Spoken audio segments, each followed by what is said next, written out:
On the set, on the scene, welcome back to the Bricks. As usual, Ken Boyer, alongside me, Mr. One Time, Michael J. Lewis, broadcast from DPR Studios. We're back. Now, we just finished wrapping up this past weekend in the NCAA, national championship game. Louisville defeating Michigan, 76-82. A lot of things to talk about in this game, so we're really going to break this down extensively and really get into like every single detail because great hard fought game and everything like that. But I mean, there's a lot of iffy things that went on in this game, and I mean, I'll start with you, Mike. I mean, what's your take on how the game played out? My biggest thing was honestly, now that I think, like when I first got done watching it, I'm like, oh, the refs stole this from us. Yeah. The refs made so many iffy calls. The refs didn't want Michigan to win. But then I thought about it, I'm like, you know what? Beeline, man, he kind of played the game too safe. It felt like he was trying to coach a regular season game. Yeah. Like, why is Trey Burke only playing 6 minutes in the first half? Why are you stating that, okay, your automatic rule is whoever gets 2 fouls automatically sits for the whole half? This is the title game. Yeah. All bets off to me. You got to play your best players. I mean, now Albrecht, okay, he came and gave you 17. Nobody saw that coming. But my thing is, I mean, when you saw Louisville start to make that run, my thing is you could have put Trey in the last 2-3 minutes of the first half. You know what I'm saying? Yeah. Like, at least to give us maybe 5 to 10 point lead, give us a little bit of momentum. We only had a 1 point lead going to the half. It was basically even, even Steven going into the locker room at halftime. You built a 12-point lead for what? Right. I mean, your best players riding the bench literally the entire half. 6 minutes is not enough. Yeah. I mean, the fact that you saw he did in the second half, who knows what could happen, Right. He dropped 24. Yeah. I mean, and that speaks, volumes to, just Trey Burke coming in and having 24 at the end of the game, sitting from, basically the whole first half. Yes. You know what I mean? But Spike Albrecht, I mean, the way that John Beeline, to touch on the coaching, he's coached this way the entire season. Even letting, Jordan Morgan come in for the minutes and the spells that he brought him in that game. He missed a couple of bunnies. He missed a couple of rebounds. Had Bohannon snatch a couple of rebounds right out of his hand. He was pushing everybody around. Yeah, that guy was, I think he was the difference, overall for Louisville. Just that physical nature and what he brought and fought for it. You know what I mean? And with McGarry, picking up the foul. I mean, he was chasing fouls the entire game, chasing fouls.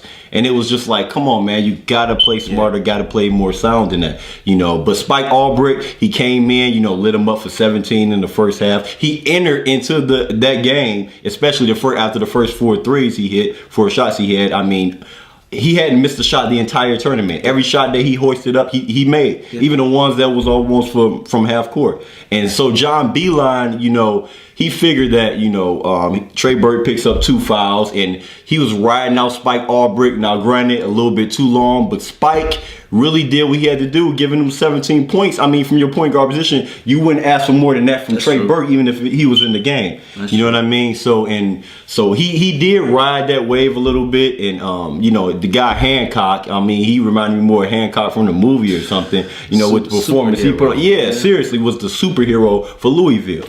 People say, why keep in Spike Albrecht, a guy who only had an offer from Appalachian State, and you should have put in your guy. I mean, they had a guy, John Hancock, another walk-on player, and another guy they brought in to spell Siva, and Russ Smith was another guy, Tim Henderson. This guy is another walk-on. Yep. They did that. So I mean, as far as the coaching thing, John Beeline, of course, is a few iffy moments in there, and it woulda, coulda, shouldas. At the end of the day, man, it was a lot more things that happened in that game than just coaching. I mean, I'm not gonna say that, but let's say, okay, you saw Albrecht. Okay, he goes berserk for 17. Pretty much they were in the matchup zone. Yeah. Second half, they go to man-to-man. He's done. Yeah. He had a donut in the second half. So my thing is, why did you play him so many minutes in the second half even? Yeah. He played 12 minutes. I mean, it just felt like Beeline was a step behind Patino, man, the whole night. Yeah. I mean, you have to coach to how the game is going. Sometimes you cannot coach to where you've been coaching all year. Right. That's my thing. Yeah. You might coach this way if it's game 4 of the regular season. Come on now, man. You got to do what you got to do to win the game. So I don't want to, like I said, you notice refereeing, but my biggest thing, like I said, after you really sit back and think about the game, it's like, wow, man, we had 12-point lead. Burke and McGarry didn't play that much. I understand you worried about fouls, but there's no tomorrow. Right. That's my thing. So yeah. And with it, how many fouls did Trey Burke end up with at the end of the game? I believe he only had 3. Yeah. So I mean, he still had 2 fouls to give. So you would have to trust you know what I mean, your All-American everything point guard to do that. And speaking again to the coaching, the newly inducted Hall of Fame coach Rick Pitino earlier, you know what I mean, and the whole NCAA, within 24 hours, newly inducted into the Hall of Fame, becoming the first head coach to win 2 national championships at 2 different schools. I mean, it's just it's obviously a disparity between him and Coach John Beilein for the Wolverines, but I mean, at the end of the day, it comes down to players and players That's making true. Plays and doing what they're supposed to do. Tim Hardaway Jr. had an awful game. He had a completely miserable game. He had Russ Smith guarding him the entire game, and he was only able to get 2 points in the first half from the foul line with Russ Smith guarding him, a guy that you have at least 6-7 inches over. Easily. Terrible. Easily. He played an awful game. Nick Stauskas, other than the 3 that he hit, that played an awful game. Forgot about him. No defense. I mean, Peyton Siva was getting into the paint at will, you know what I mean, and put McGarry in a lot of awkward positions where he had no choice but to foul. Even though, I mean, and once again, he's a freshman, only playing, a handful of games this season, but you've counted on him for the whole NCAA tournament. But hey, I feel like some of those guys like McGarry, they reverted back to like seeing it like, okay, maybe this is a freshman. You realize that they're a freshman. You know what I mean? Spike Aubrey had an outstanding first half. Second half, he's making, passes that he shouldn't make. When they're cranked like that, you have to understand when the dynamic of the game changes and the pressure is cranked up, and it's crucial to, to be very careful and smart about everything that you do.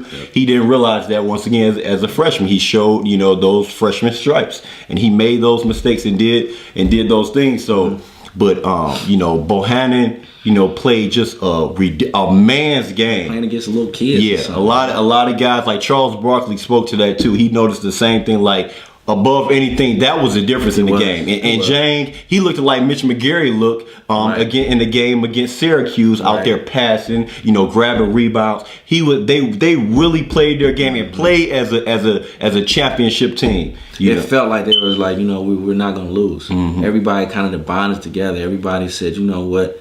Who knows if they probably did it. Okay, we playing harder for Kevin Ware. That's nice. But it just felt like, once the second half started, it's like, okay, now we're going to make them play our game. You know what I'm saying? It's like Michigan could never really keep up or keep the pace that they had in the first half. Yeah. Because the first half was really us. I feel like they gave it away. Yeah. You should have gone in halftime at least 6, 7, 8 point lead. Yeah. At the least. But the thing is, it's kind of like with you let the guy, Hancock come in and he makes the 3. It's the same thing. You fool me once, shame on you. Fool me twice, shame on me. Fool me 3 times, you this is a regular. You know what I mean? You just don't get it. Then 4 times, you lose. You know what I mean? The guy has a rhythm and he's just going. You have to know to get out on them. Once you have that type of lead, guard the 3-point line. Guard the 3-point line. You have one threat out here who's making it happen. You know what I mean? Peyton Siva, that's when you should switch into a zone. You've seen a little bit of the 1-3-1, but Jang was able to make a pass and they scored on that. And they backed out of the zone completely after that. That was it. You know what I mean? But it was, like you said, this right now, the coaching, Rick Pitino, seeing the way the game was being officiated, for one, that was that was a straight alley ball. The way that I seen that game played at some points in that game, the refereeing was terrible. It was a traveling call that they called on Mitch McGarry at the 4:43 mark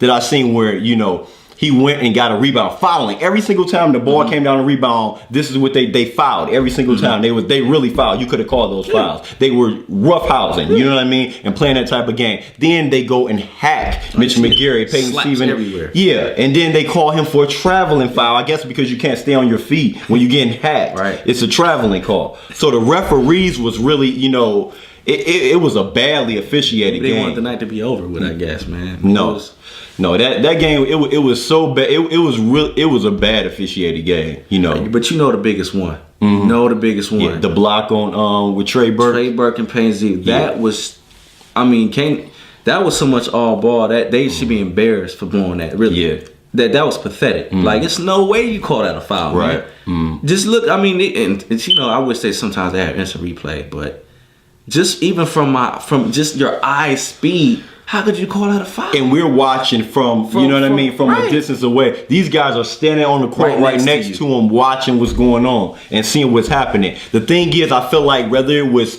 you know, of course, bad officiating or and Rick Pitino, you got to give it to his credit. He's seen the way that they dictated the game, the way the pace, it was up and down, great pace to the game. Right. You know, a lot of explosive plays, a lot of high offense, great defense. Louisville played outstanding pressure defense, but they never got to him the entire time in the first half. And when they did pressure, either they were able to drive down and get to, you know, into the half court sets and score and make a big play, or they got a foul called on them. Right. The thing is, Rick Pitino got his guys in the huddle and said, keep being aggressive, keep coming after him. You're going to force the referees. And Rick Pitino and Louisville forced the referees to change the entire complexity of the game, allow it to be really alley ball. A lot of those things were a lot of fouls called and a lot of things that were no calls. It just felt like Michigan should have been up 20. You know, at one point, it just felt like you look at the score, it's like, man, we only up a point. But the woulda, coulda, shouldas, you know, the first half, whatever. It is what it is. We know the mistakes from that. They was up 4 points in the second half to start that off. You know, and the thing, Louisville started playing desperate ball and getting it extremely physical. But come on now, that was bad officiating and letting, you know, Luke Hancock, you know, make those type of, you know, same thing. Fool me once, shame on you. Fool me twice, shame on me. 3 times, you know what? You doing this on purpose. With that jump shot, that pump fake that he did a couple times, the first time on Trey Burke to give him his second foul, to sit him down, ridiculous. Only 3 names that I would say that's playing the game of basketball right now that should get that call is your last name should be Bryant, James, or Durant. There's no way you're Luke Hancock and you get those type of calls. And you just hit 4 threes, and on top of that, you send them to the line to shoot 3 threes. You know, it changes the entire complexity of the game. And you allow Louisville to be so aggressive. You know what I mean? And everything when it came to rebounding, it was fighting for it, clawing for it. Even if you had it, you were getting pushed, nudged, striped, scraped, clawed, everything. You know, and that's fine. If you want to call a game a certain way, that has to be dictated and that tone have to be set from the beginning of the game, and you play that out. For you to change the complexity of the game 30 minutes in the last 10, you know what I mean, 10 to 12 minutes, that's a problem. I feel like that was the referee. And on each of those pump fake shots with Hancock, he leaned and slid into each play. If you were going this way and you jumped, he would pump fake and slide your way and didn't even bother to shoot, like really wasn't trying to even shoot the ball. It was like, okay, I know this was going to happen. Referee, blow my whistle. You know what I mean? And that, I mean, I don't know if it's not a superstar. No, of course not. Superstar calls? I don't know. Yeah, and a lot of guys, you know, saying, you know, why are you having Spike Albrick do this and do that? Spike Albrick carried you, and Luke Hancock and Spike Albrick, I feel like they canceled each other out. You know what I mean? Same thing with Tim Hardaway Jr. being pathetic, as well as Russ Smith playing an awful game, being pathetic. They canceled each other out, and I don't see no reason why, you know, Tim Hardaway Jr. didn't take advantage of that matchup. This was the wrong game for him and Nick Stauskas to play as bad as they did. And Glenn Robinson, really. I mean, but Glenn Robinson, really, he did the things that he was. You don't expect more from him. He's not a guy that you say, okay, you have to step up to play on. You got that. You kind of add that in with and combine, you know, with Spike Albrick and Karis LeVert and Glenn Robinson the third gives you, because they're not your main scorers, they're not your main guy. So I feel like that collection, that trio gave them what they needed in order to let Tim Hardaway Jr. and Trey Burke do what they're supposed to do. And McGarry. Yeah, and McGarry didn't play his game. He set out, he was chasing fouls the entire game, stayed in foul trouble, and the aggressiveness, this is the first time I've seen him, you know, where it worked to his detriment. You can tell, Rick Pitino,